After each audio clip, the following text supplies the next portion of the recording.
정치권 소식입니다. 오늘부터 국회에선 국정감사가 시작됐습니다. 여야의 날선 공방이 이어지면서 곳곳에서 상임위가 파행됐는데요. 국회 취재기자 연결해 보겠습니다. 나경열 기자.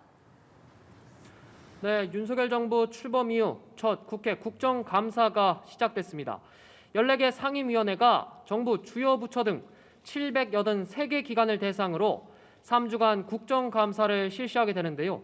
감사원이 문재인 전 대통령에게 서면 조사를 통보한 사실이 알려진 뒤 정치권 갈등이 최고조로 치닫는 상황에서 시작된 국감이라 상임위 곳곳에서 여야 간 충돌이 빚어졌습니다.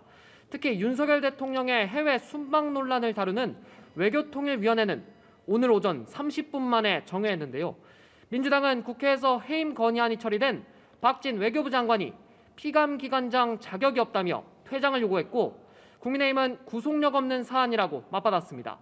박진 외교부 장관도 자신의 거취는 임명권자 결정에 따르겠다고 밝혔습니다.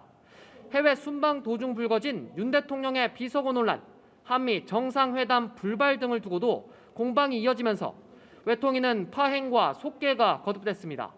교육위에서도 여야가 정면 충돌했는데요. 민주당은 김건희 여사를 증인으로 불러야 한다고 주장했습니다.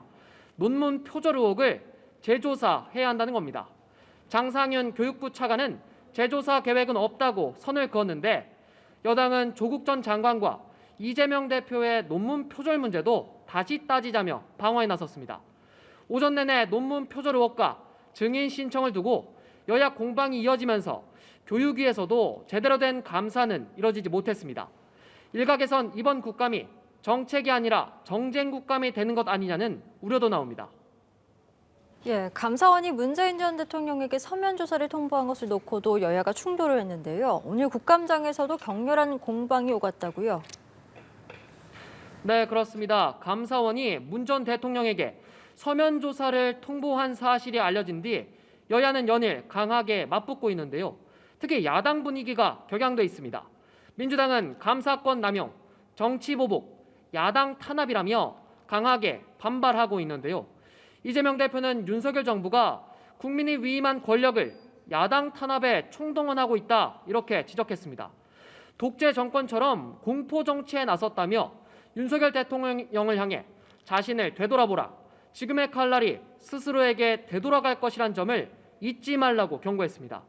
반면 여당은 감사에 성역이 있을 수 없다는 입장인데요.